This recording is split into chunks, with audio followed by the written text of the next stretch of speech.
kita akan ada ibadah Padang lagi ya di luar gedung gereja. Sekaligus kita akan ada acara baptisan.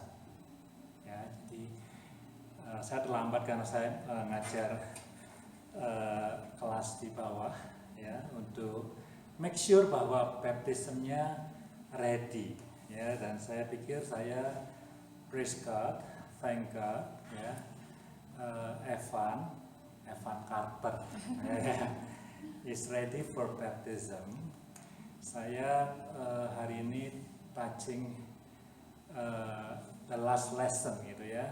Thank you buat Om Ali, buat Tante Esther, buat Om Wiman yang sudah mengajar banyak tentang keselamatan, tentang gereja, tentang Tuhan, tentang akhir zaman, tentang Alkitab ya, semua diajarkan tentang pertumbuhan iman Kristen. Nah, hari ini saya touching up the end. Saya tanya apakah arti baptisan ya, apakah baptisan menyelamatkan? Mereka font sekali, no. Hebat sekali ya, no. Baptisan tidak menyelamatkan ya, dan mereka tahu jawaban apa yang menyelamatkan. Lalu saya tanya, kalau baptisan tidak menyelamatkan, lalu kenapa it is necessary in Christian life, in Christian faith, gitu ya. Saya jelaskan dan saya bilang kepada mereka, this is a serious decision that you have to make in your life as a Christians. Tapi this is not a graduation day. Saya bilang ini beda dengan graduation day. This is just the beginning of your journey to be a Christian. Ya, itu satu yang saya beritahu ke mereka, dan yang kedua saya beritahu mereka the goal of Christian life is to be like Jesus Christ. Jadi tujuan dari hidup kita sebagai orang Kristen adalah untuk menjadi serupa dengan Kristus Yesus, karena ingat kita diciptakan in His image ya, in His image and likeness, dan itu rusak karena dosa. Dan orang yang mengaku percaya, mengambil keputusan percaya kepada Yesus, kembali kepada the original intention why God created us. So we are happy, at least Evan is ready for that. I give Elliot, nah ini susah, bapaknya ngasih anaknya sendiri a week for him to make his own decision. Well, kalau nanya knowledge-nya Evan sama Elliot is about the same. They know about, sama-sama tahu apa yang sudah diajarkan oleh guru-guru yang sebelumnya. Tinggal mungkin Elliot lebih sulit karena dia lihat bapaknya pendeta kok kayak gini gitu. So you pray for both of them. Dan kalau ada di antara bapak ibu yang juga saya tahu yang belum dibaptis dan mau dibaptis, let us know. So it will be on June 26. Tempatnya kita belum 100%, but by next week we'll know the place, gitu ya. So let us know. Will be on June 26, ya. Oke, let us pray. Ini hari Pentakosta, bukan Pantekosta, Pentakosta. Penta itu 5, ya. Let us pray.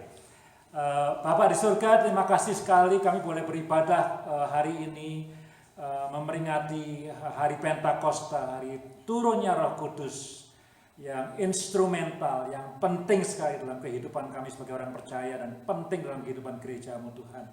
Tolong siapkan hati kami untuk terbuka Tuhan bagi firman-Mu dan juga bagi Roh-Mu yang kudus untuk bekerja dengan lebih hebat dalam kehidupan kami. Terima kasih, kami serahkan waktu ke depan ke dalam tangan-Mu. Di dalam nama Yesus kami berdoa dan mengucap syukur. Amin. Amin. Mari kita buka Injil Yohanes pasal yang ke-14. Ya. Injil Yohanes pasal yang ke-14. Roh Kudus dalam perjanjian baru banyak tempatnya. Tapi untuk tahun ini Pentakosta saya pilih pasal 14. Tentu pilihnya bukan tanpa dasar, tapi itu yang lately banyak menguatkan saya. Mulai ayat yang ke-15, judulnya Yesus menjanjikan penghibur. Ya, Yesus menjanjikan penghibur. Jadi kita akan baca perikop itu saja.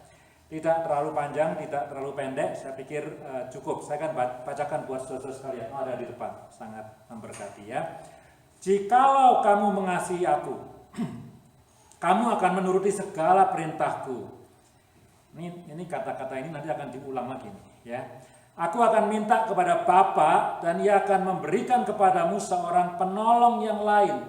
Ini juga ayat yang penting. Ayat pendek ini adalah satu tempat di mana 3 pribadi dari Allah Tritunggal muncul, ya. Ayat 16. Aku, Yesus akan minta kepada Bapa. Jadi ada pribadi yang lain, ya kan, minta kepada pihak yang lain, kepada Bapa, supaya Ia memberikan kepadamu seorang penolong, dan intentionally ada kata yang lain. Jadi bukan aku, bukan dia, tapi yang lain, ya.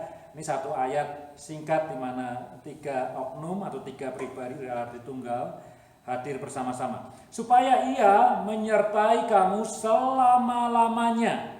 Ya, bukan cuma hari ini, bukan cuma setiap hari Pentakosta, tapi selama-lamanya. Yaitu roh kebenaran. Dunia tidak dapat menerima Dia sebab dunia tidak melihat Dia dan tidak mengenal Dia. Tetapi kamu mengenal Dia sebab Ia menyertai kamu dan akan diam di dalam kamu. Aku tidak akan meninggalkan kamu sebagai yatim piatu, ya, an orphan. Aku datang kembali kepadamu. Tinggal sesaat lagi dan dunia tidak akan melihat aku lagi, maksudnya dia akan naik ke surga. Tetapi kamu melihat aku sebab aku hidup dan kamu pun akan hidup. Pada waktu itulah kamu akan tahu bahwa aku di dalam Bapakku dan kamu di dalam aku dan aku di dalam kamu. Pusing nggak? Itulah Yohanes, ya. Barang siapa memegang perintahku dan melakukannya, dialah yang mengasihi aku. Ini diulang ayat 15, ya. Dan barang siapa mengasihi aku, ia akan dikasihi oleh Bapakku, dan aku pun akan mengasihi dia dan akan menyatakan diriku kepadanya. Yudas yang bukan Iskariot, ini sekali-kalinya Yudas yang bukan Iskariot direkod sama Alkitab, berkata kepadanya, Tuhan, apakah sebabnya maka engkau hendak menyatakan dirimu kepada kami dan bukan kepada dunia? Jawab Yesus, jika seorang mengasihi aku, ia akan menuruti firman-Ku. 3 kalinya diulang. Dan Bapakku akan mengasihi dia, dan kami akan datang kepadanya dan diam bersama-sama dengan dia. Barang siapa tidak mengasihi aku, ia tidak menuruti firman-Ku. Ini yang kali keempat dengan bahasa negatif. Dan firman yang kamu dengar itu bukanlah daripadaku, melainkan dari Bapa yang mengutus aku. Semuanya itu kukatakan kepadamu selagi aku berada bersama-sama dengan kamu, tetapi penghibur yaitu Roh Kudus yang akan diutus oleh Bapa dalam namaku, dialah yang akan mengajarkan segala sesuatu kepadamu dan mengingatkan kamu akan semua yang telah kukatakan kepadamu. Damai sejahtera kutinggalkan bagimu, damai sejahtera aku kuberikan kepadamu, dan apa yang kuberikan tidak seperti yang diberikan oleh dunia kepadamu. Janganlah gelisah dan gentar hatimu. Kamu telah mendengar bahwa aku telah berkata kepadamu, aku pergi, tetapi aku akan datang kembali kepadamu. Sekiranya kamu mengasihi aku, kamu tentu akan bersuka cita karena aku pergi kepada Bapakku, sebab Bapa lebih besar daripada aku. Ini juga ayat yang sulit, ya, tapi saya tidak akan bahas hari ini. Dan sekarang juga aku mengatakan kepadamu sebelum hal itu terjadi, supaya kamu percaya apabila hal itu terjadi. Tidak banyak lagi aku berkata-kata dengan kamu, sebab penguasa dunia ini datang dan ia tidak berkuasa sedikit pun atas diriku. Tetapi supaya dunia tahu bahwa aku mengasihi Bapa dan bahwa aku melakukan segala sesuatu seperti yang diperintahkan Bapa kepadaku. Bangunlah, mari kita pergi dari sini. Saudara-saudara, ini hari Pentakosta, ya, di Indonesia banyak gereja Pentakosta yang namanya gereja Pantai Kosta. Ya maklumlah itu mah bagi saya minor, ya, Pentakosta dan Pantai Kosta. Ya kalau gereja-gereja ini disuruh merubah nama, dia bilang waduh susah Pak. Ya kalau merubah nama nanti nyuap lagi, ya. Kayak ganti organisasi. Jadi kalau saudara di Indonesia lihat gereja Pantai Kosta di Indonesia, ya dimaklumi aja. Maksudnya gereja Pentakosta di Indonesia. Kenapa pantai dan penta beda? Karena penta itu mengatakan hari ke-50, ya, hari ke-50 setelah Yesus bangkit, dihitung dari setelah Yesus bangkit. Jadi selama 40 hari setelah Yesus bangkit, ya, berkeliling menyatakan dirinya bahwa aku bangkit, ya, ketemu dengan orang-orang ini aku bangkit. Lalu dia naik ke surga. 10 hari kemudian Roh Kudus yang dijanjikan turun. Ya, jadi Pentakosta itu bukan nama Roh Kudus, itu hitungan hari ke-50 setelah dia bangkit. Ya, saudara. Khotbah saya ada 4 poin hari ini. Ya, di sini kita tadi melihat Roh Kudus itu banyak namanya. Ada yang bilang dia Roh kebenaran. Tentu pertama Roh Kudus. Ya, kudus. Ya, Roh Kudus itu kudus. Kedua ada yang tadi sebut yaitu Roh kebenaran. Ya, lalu ada disebut penghibur, ya, atau Roh penghibur. Kalau NIV dia pakai kata advocate, pembela, ya, Roh yang menyertai kamu selama-lamanya, gitu ya. Penolong yang lain, Roh penolong. Itulah Roh Kudus. Hari Rabu yang lalu, Rabu ini, setiap Rabu, kalau Bapak Ibu belum tahu, saya beritahu, setiap Rabu jam 8 malam, seluruh kampus dari House for Nation itu berdoa bersama, Zoom. Jadi Bapak Ibu, saya selalu taruh di grup WA kita, ya. Setiap Rabu pertama awal bulan itu ada doa bersama, ya. Jadi kemarin kita berdoa bersama. Dan sebelum doa-doa kita dipisah-pisah dalam kelompok-kelompok tuh. Zoom itu bisa dipisah-pisah dalam kelompok. Dikasih satu pertanyaan supaya kita discuss. Pertanyaannya adalah, karena ini adalah Minggu Pentakosta, adalah apa tuh ya? Susah ngomongnya tuh ya. Gara-gara Roh Kudus itu datang, kan Roh Kudus kan ada dalam diri setiap orang percaya kan? Amin kan? Ya. Nah, gara-gara dia datang itu apa yang membuat hidupmu itu berbeda dengan adanya dia dalam hidupmu. Kan dia ada di dalam kamu nih, Roh Kudus nih, menyertai kamu selama-lamanya. Apa yang berbeda? Gitu. Discuss, ya. Saya punya kelompok sendiri, saya tidak tahu kelompok lain discussnya apa, gitu ya. Tapi saya assume kalau pertanyaan itu dilontarkan kepada seluruh orang Kristen di dunia ini, apa yang hidup kita menjadi beda gara-gara ada Roh Kudus? Maka ada yang mungkin menjawab tentu power, ya, power. Ya, dari mana? Nanti kita akan baca juga tuh Kisah Rasul 1 ayat 8. Kalau dia hadir, kalau dia datang, dia akan memberikan kamu kuasa untuk beritakan Injil sampai ke ujung dunia. Jadi power, dunamis, ya, dinamo. Itu bahasa Yunaninya dunamis, dinamo. Power. Jadi dengan adanya Roh Kudus hidup kita menjadi powerful, ya, bisa orang bilang seperti itu. Mungkin ada orang yang bilang dengan adanya Roh Kudus ada karunia, ya, karunianya apa? Macam-macam. Ada karunia mengajar, ada karunia hikmat, karunia bernubuat, healing, apalagi speaking in tongue, menafsirkan, discerning, segala macam. Tapi ada karunia Roh Kudus. Jadi itu kan bukan karunia Tuhan Yesus, bukan karunia Allah Bapa, karunia Roh Kudus, ya. Jadi ada orang bisa menjawab seperti itu, ya. Apalagi dan macam-macam. Nah, saya tidak akan touch terlalu banyak itu karena dalam perjalanan hidup saya sepanjang tahun ini justru Yohanes 14 ini yang banyak menguatkan saya, ya. Nah, saya jawab di kelompok itu. Yang pertama saya bilang, dengan kehadiran Roh Kudus saya merasa tidak sendirian dalam hidup ini. Ya. Karena apa? Karena kalau Roh Kudus tidak diberikan kepada kita akan menjadi apa, Saudara? Tadi yang kita baca. Tes. Orphan. Kita akan menjadi orphan, kita ini yatim piatu, ya. Tidak ada yang memelihara kita. Apa sih fungsinya Bapak dan Ibu untuk anak-anaknya? Ya tentu ngasih makan tuh. Nomor 1 ngasih makan, ngasih kebutuhan pokoknya dulu, ngasih makan, ngasih tempat tinggal untuk tidur, ya, untuk apalagi ngasih pakaian, syukur-syukur. Mungkin di Kanada bukan syukur-syukur ya, karena sekolah gratis. Tapi di Indonesia yang mungkin sulit, syukur-syukur mereka bisa menyediakan pendidikan yang baik untuk anak-anaknya, ya toh. Apalagi ya secara rohani ya menanamkan nilai-nilai yang baik kepada anak tersebut dan sebagainya. Nah, kalau Tuhan Yesus naik ke surga dan dia tidak mengutus Roh Kudus kepada kita, orang-orang yang percaya kepada dia, we are like an orphan. Tidak ada yang melindungi kita dari bahaya, tidak ada yang memelihara kita, tidak ada yang teaching kita dan guiding kita bagaimana caranya hidup yang benar. Ya, nah saudara, Roh Kudus bagi saya itu penting sekali karena, dan bagi kita semua, bagi semua orang percaya, karena kita tidak menjadi orphan, hidup kita disertai. Nah, apa artinya disertai dengan kata selama-lamanya? Ya, apa artinya disertai selama-lamanya? Kira-kira apa? Ya, it's a great promise ya. Jadi Roh Kudus kira-kira nggak pernah ngantuk gitu ya. Ya, kalau ada istilah apa tuh, Tuhan tidak pernah tidur, dulu zamannya Ahok tuh ya, Tuhan Gusti ora sare gitu ya. Tuhan tidak tidur, tidak tertidur, maksudnya dia itu memperhatikan ya dalam hal ini keadilan ya terhadap terhadap umatnya gitu kan.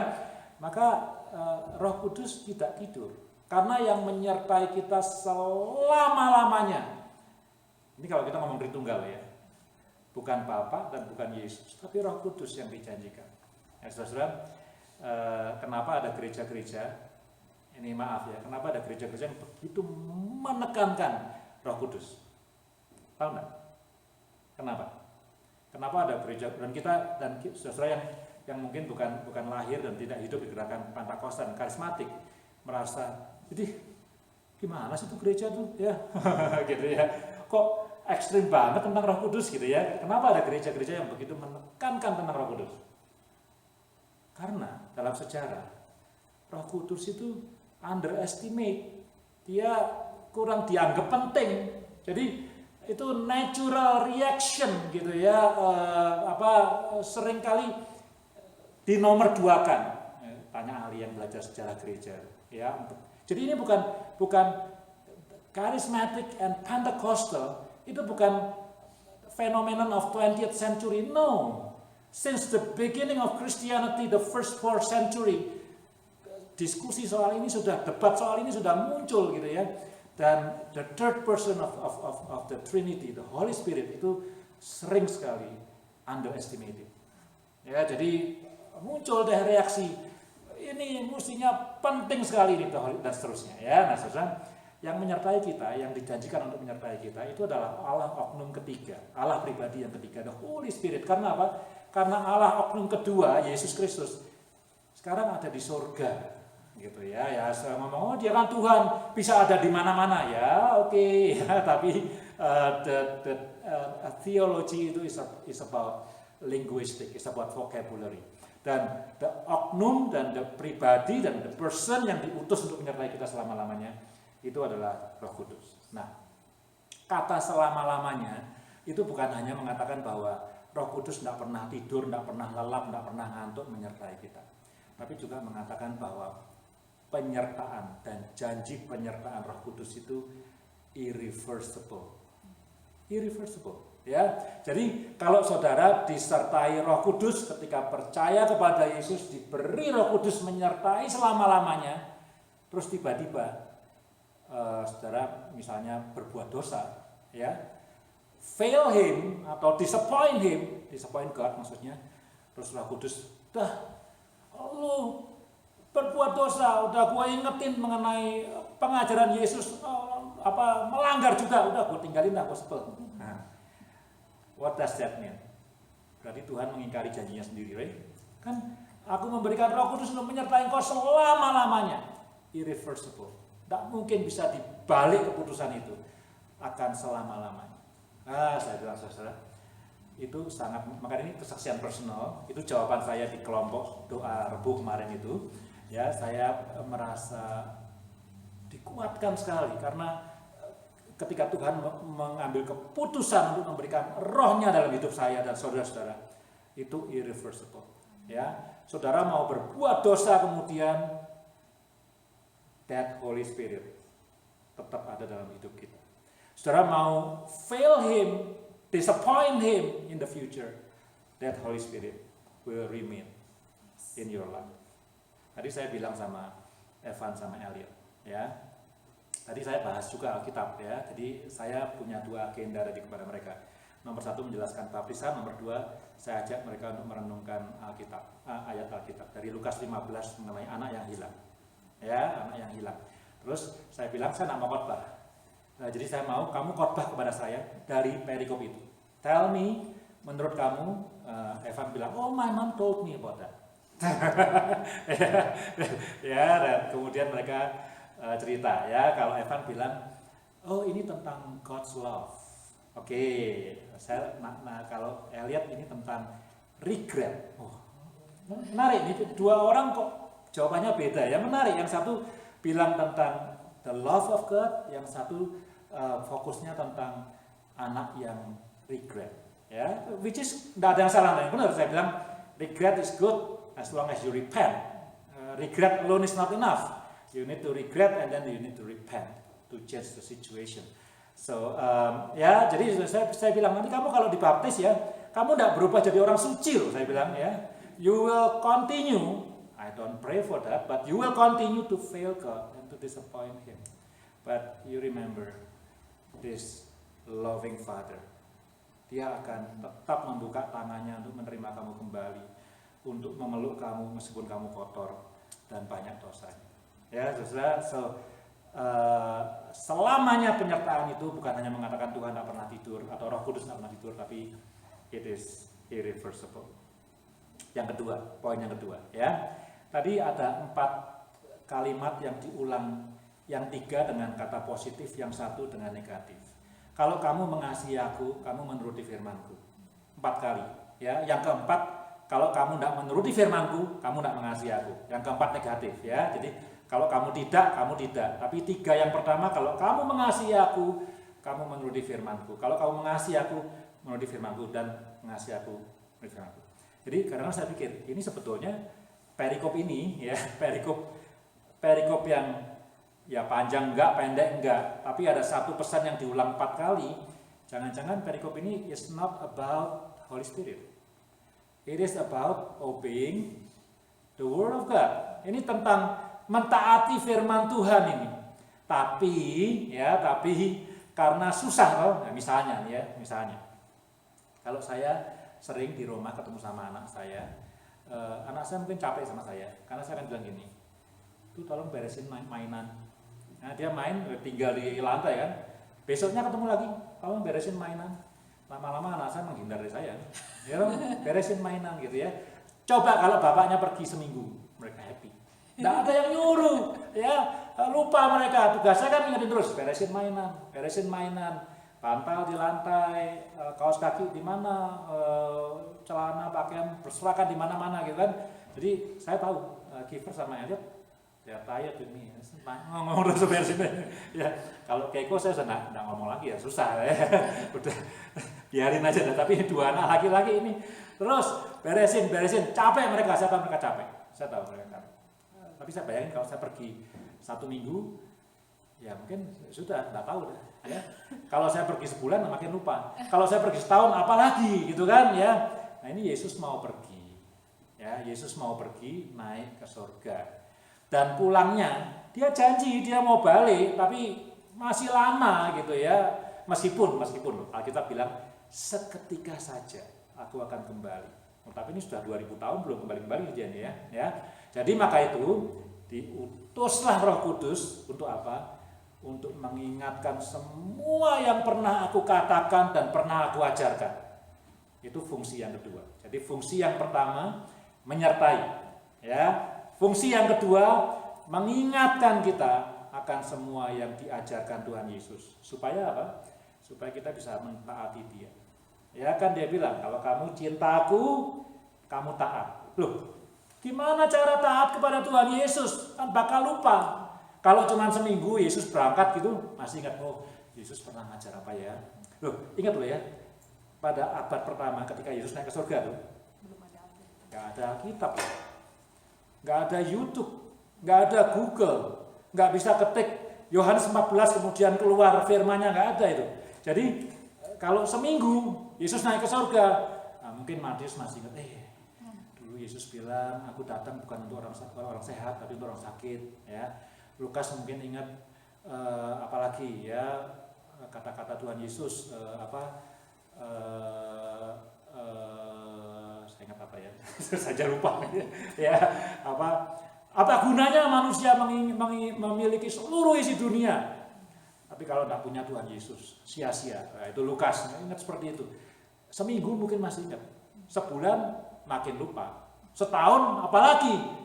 Loh, jangan main-main. The Holy Spirit, the role of the Holy Spirit itu mengingatkan kita akan semua yang diajarkan Tuhan Yesus, semua yang difirmankannya, supaya apa?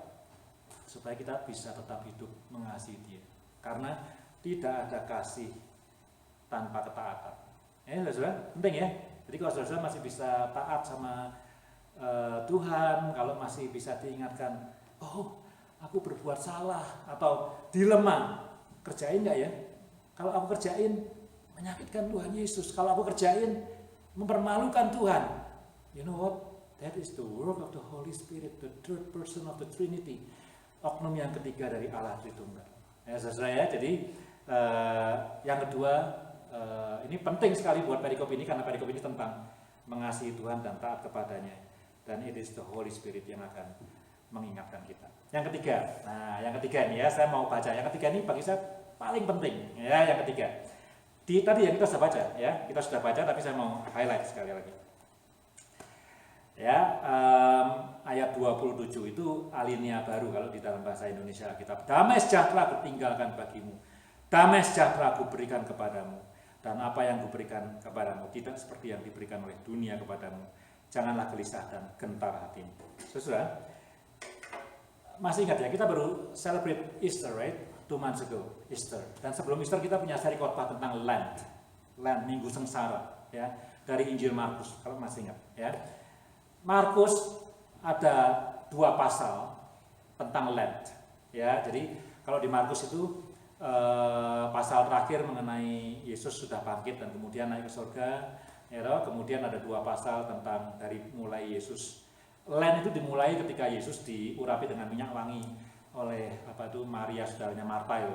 Ya, jadi dia masuk ke kota Betania di tempat Maria, Marta dan Lazarus itu tinggal.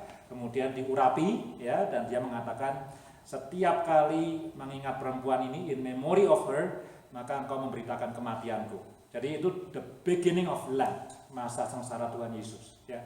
Dan kemudian ada banyak kisah ya sampai Yesus kemudian disalib dan mati. Matius juga sama, short ya. Lukas juga sama, short. Tapi Yohanes itu panjang banget Lentnya.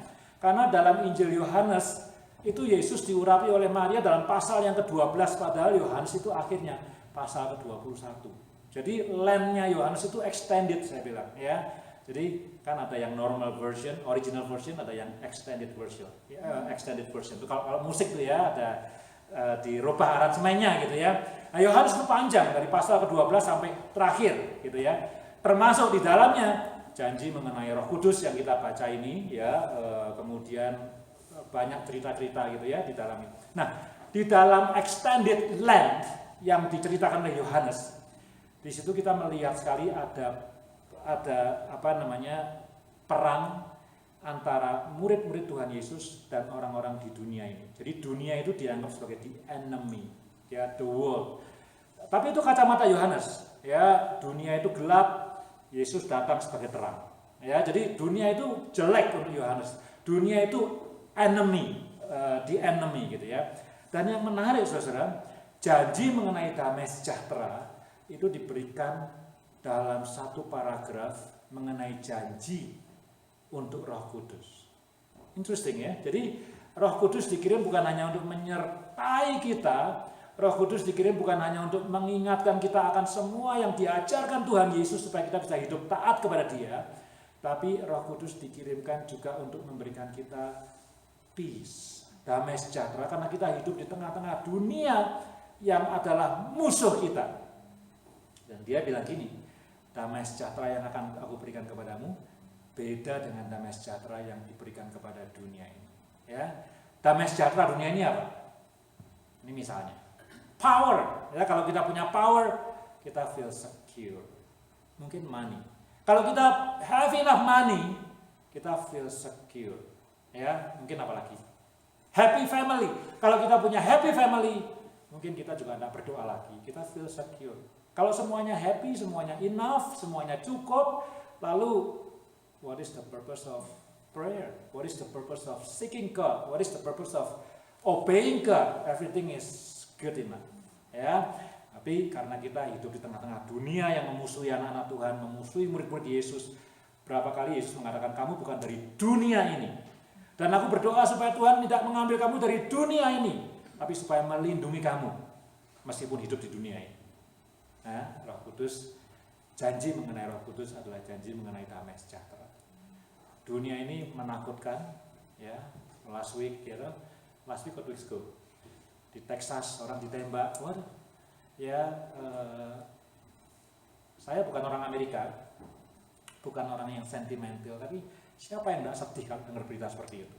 Saya bukan bayangkan, tidak tahu berapa belas orang yang meninggal, tapi berapa orang yang sedih, bapaknya, ibunya, kakaknya, tantenya, omanya, opanya. Wah, cuma gara-gara satu orang yang ya rada gila atau tidak tahu mungkin mental health atau tidak tahu kenapa masalahnya tiba-tiba membunuh sekian banyak anak-anak kecil. Ya, selesai ya. Jadi, tapi damai sejahtera yang dari Roh Kudus itu berbeda. So, damai sejahtera ku tinggalkan, ku wariskan. Ya, harusnya kan aku mengutus Roh Kudus, tapi satu paket dengan Roh Kudus itu adalah peace. Ya.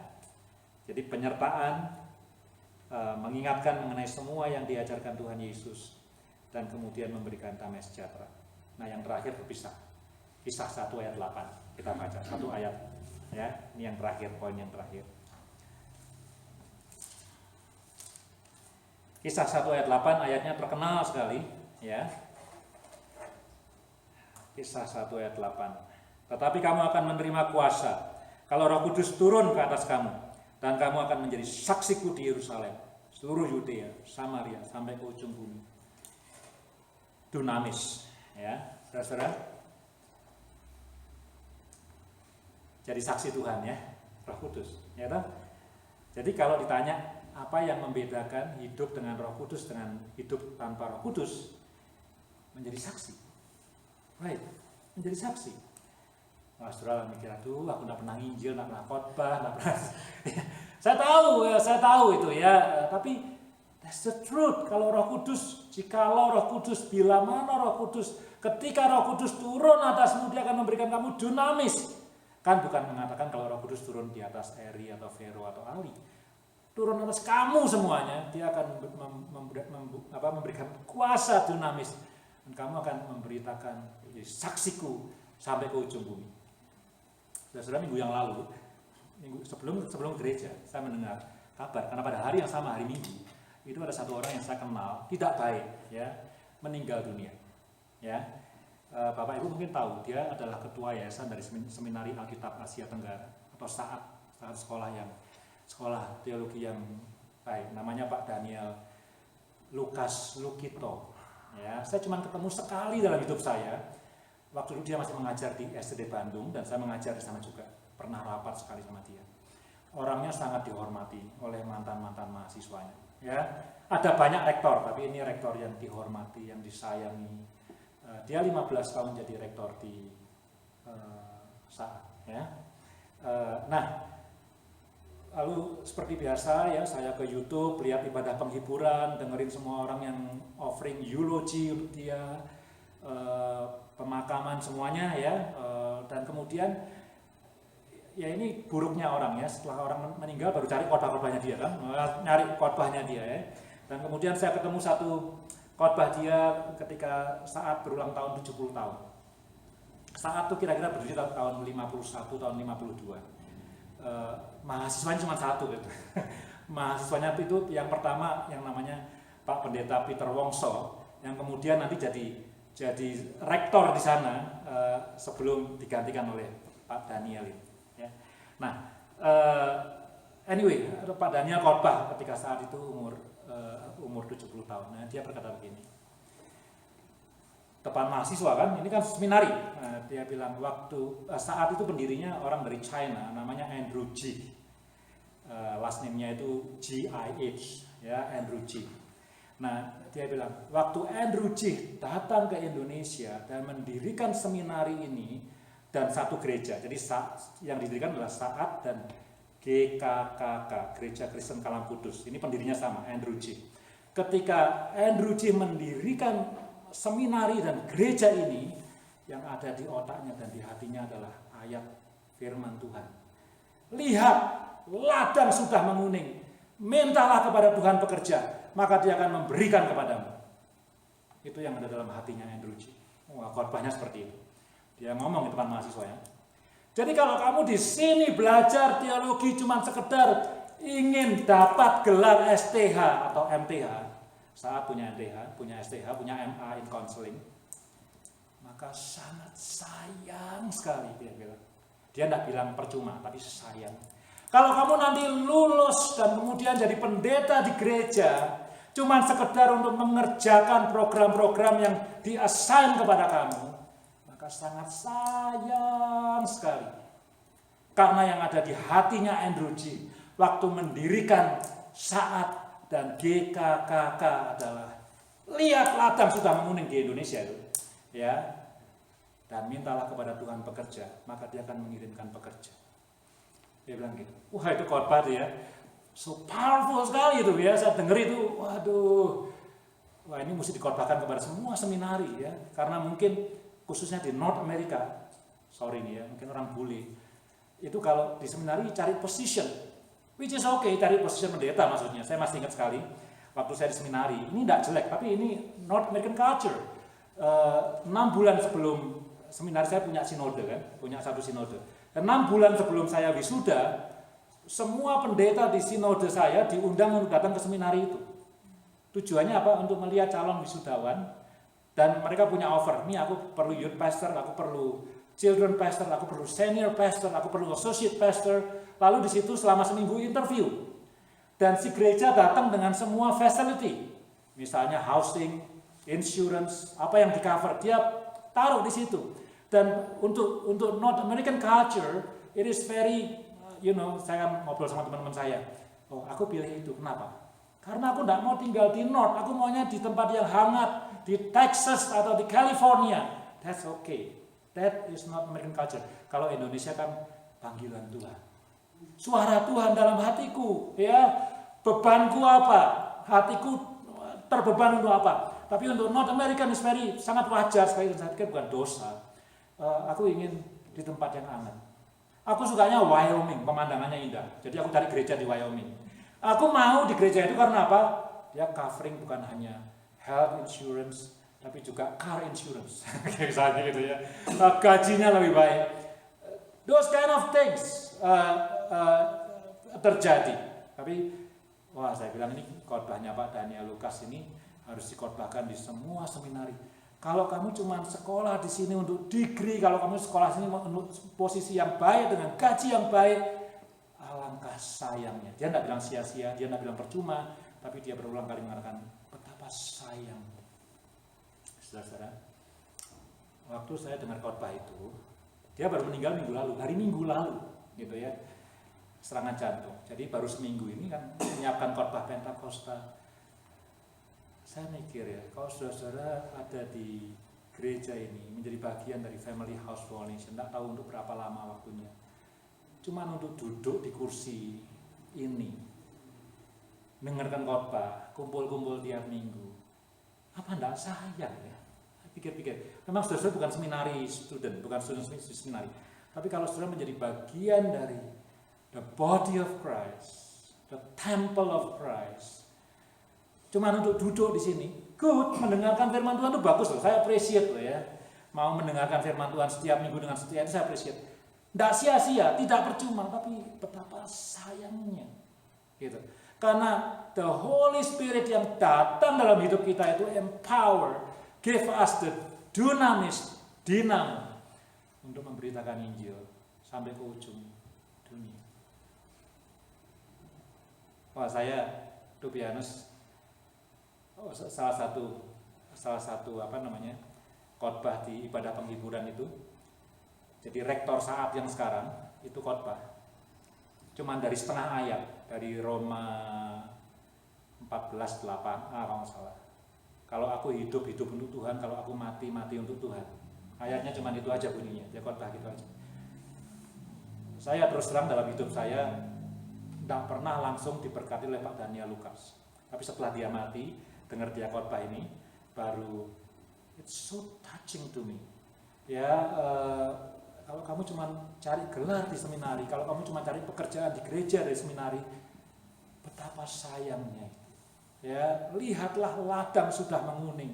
Ya, itu doanya Andrew G ketika mendirikan Saat dan Gereja Kristen Kalam Kudus.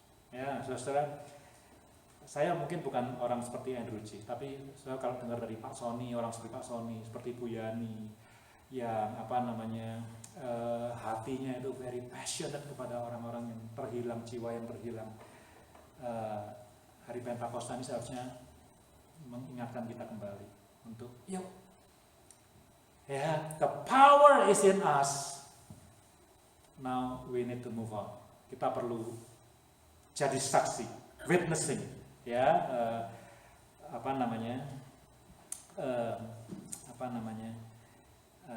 tentang Tuhan, proclaiming, memberitakan Yesus. Saya tutup khotbah hari ini. Tentu masih berhubungan dengan dengan Saat.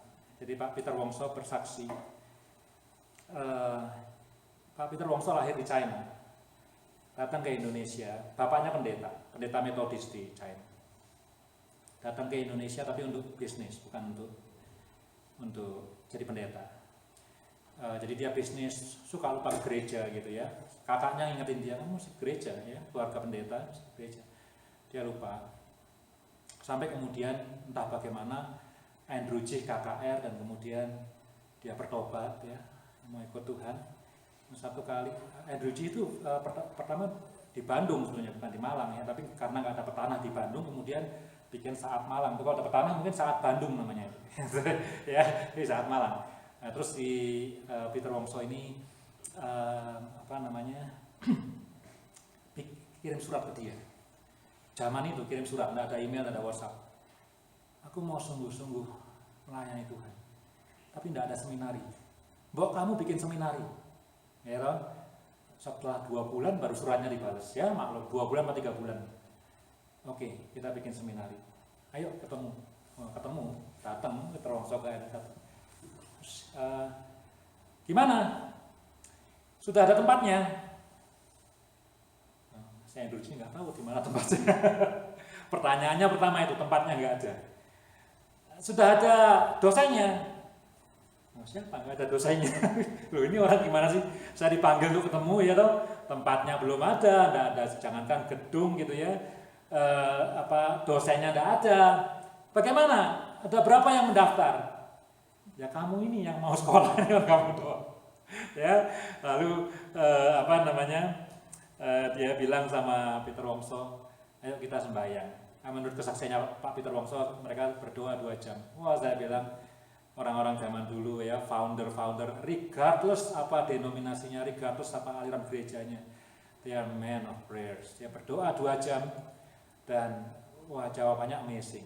Ya, pertama ketemu tanah dulu di Bandung, tapi akhirnya tidak bisa.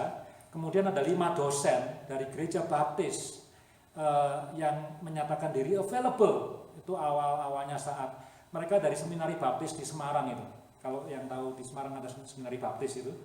5 orang dari Southern Baptist Convention mau bantu gitu ya. Dan kemudian siapa mahasiswanya? Ya kamu ini orang pertama, ada mahasiswa. Ya, saya dengar cerita itu ketawa gitu ya, tapi the beginning of pelayanan yang besar itu dimulai dari sesuatu yang kecil, scratch from nothing, but obedience. Itu kemudian katanya sekarang Saat udah punya alumni 1.700 orang. Luar biasa, 1.700 orang. Itu jawaban dari lihatlah ladang menguning. Kalau minta pekerja, minta sama Tuhan, dia akan mengirimkan pekerja. 1.700 tahun enggak? Saat itu awalnya namanya bukan Saat loh. Awalnya namanya Ma'at. Bukan seminari, madrasah. Saya bilang hebat sekali ya. Orang-orang dari China ini sudah tahu kontekstualisasi di Indonesia. Jadi Saat itu awal namanya bukan Saat tapi Ma'at. Ya, interesting ya, saudara. Saya ingin memberikan encouragement kepada kita. The Holy Spirit, yes, Dia menyertai kita. Yes, dia mengingatkan kita supaya kita hidup taat kepada Tuhan, semua yang diajarkan Tuhan Yesus. Kalau dosa diingetin, jangan khawatir, that's the work of the Holy Spirit. Dia tidak pernah tidur.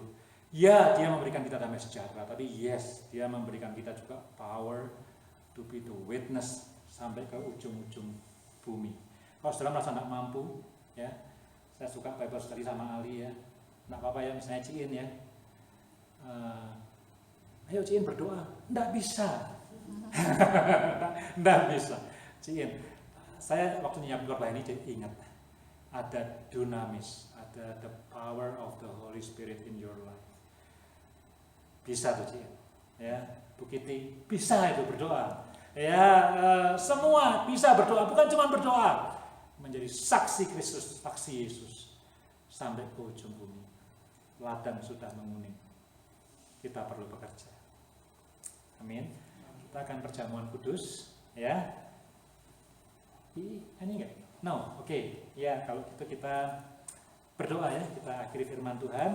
Setelah itu kita perjamuan kudus. Mari kita berdoa. Tuhan Yesus, terima kasih untuk firman Tuhan. Tapi terlebih terima kasih untuk sudah mengutus Roh Kudus yang diutus untuk menyertai kami.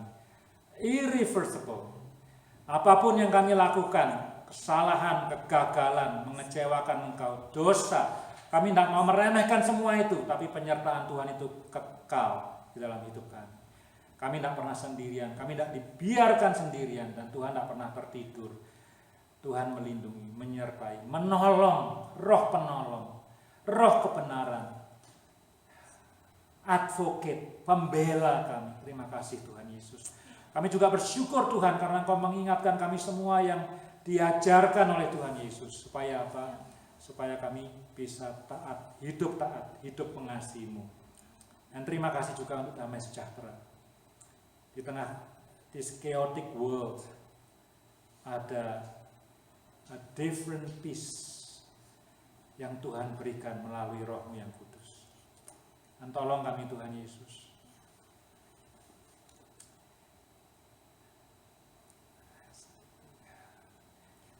Kami tidak berbicara soal Andrew G. Kami tidak berbicara soal saat. Kami berbicara soal salib-Mu. Ketika Engkau mati di salib, bukan karena Engkau ingin kami duduk santai di dalam gereja-Mu Tuhan. Ketika Engkau mati di salib, karena Engkau ingin seluruh dunia dengar Injil. Karena Engkau ingin seluruh dunia boleh dengar berita keselamatan.